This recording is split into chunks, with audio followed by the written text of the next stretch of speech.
Olá, meus amores, tudo bem com vocês? Espero que estejam todos bem. E agora nós vamos dar início à nossa aula de ciências. Então, eu peço que vocês peguem aí o livro de ciências nas páginas 312 e 313, onde nós vamos começar a nossa unidade 6 falando sobre o corpo humano. Então, vamos aí iniciar o nosso texto, nossa explicação. O corpo humano, assim como o corpo dos outros seres vivos, é formado por unidades vivas chamadas células. Então, vamos ver aí o que é célula. As células são estruturas vivas que compõem os seres vivos. Nem todas as células têm o mesmo formato. Então, isso quer dizer, né, que essas células elas têm a função diferente e também a forma diferente. A forma de uma célula está relacionada à função que ela desempenha, certo? Então, a menor parte de um ser vivo com função e formas definidas é denominada de célula, ok? Vamos ver aí, né, alguns tipos de células do nosso corpo na figura, né? Então, observem aí os tipos de células do corpo humano. Classificação dos seres vivos, né? Então, os seres vivos, eles podem ser pluricelulares e seres unicelulares. O que são seres pluricelulares ou multicelulares, né? São os seres vivos formados por várias células. Então, quando eu digo pluricelular ou multicelular, é porque os seres são os seres vivos que são formados por mais de uma célula, né? Por várias células.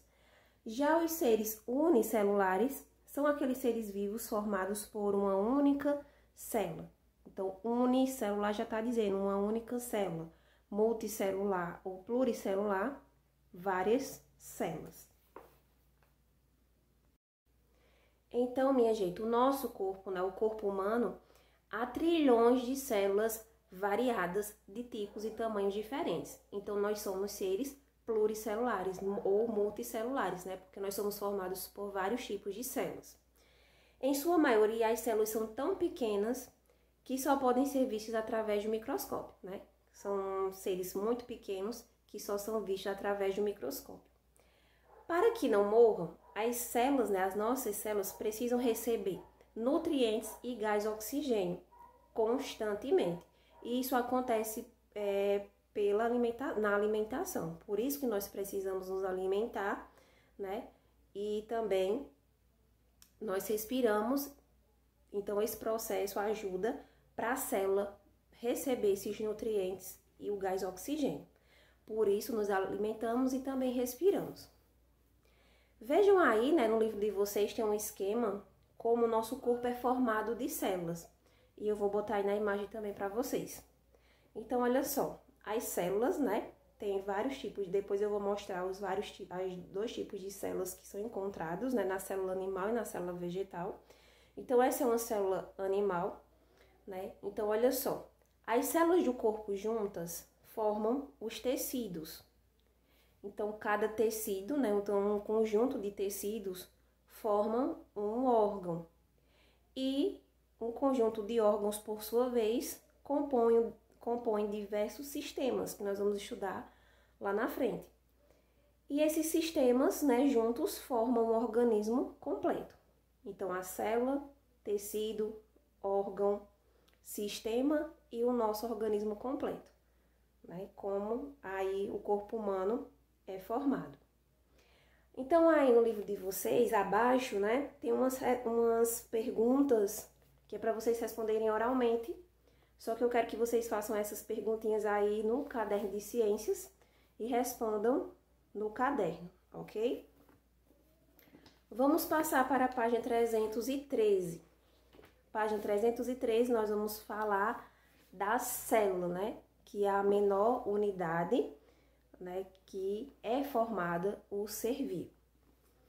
Então, olha só, a célula animal é formada por membrana plasmática, citoplasma, núcleo e organelas. Então, eu vou colocar aí na imagem para vocês verem as estruturas de uma célula. Partes da célula, né? Então, as partes da célula, né, que compõem a célula é a membrana plasmática, citoplasma, núcleo e organelas. A membrana plasmática é aquela que envolve as células e controla as substâncias que entram e saem delas, né? Ela delimita a célula. Já o citoplasma é a região entre a membrana plasmática e o núcleo. É preenchido por um material com consistência gelatinosa.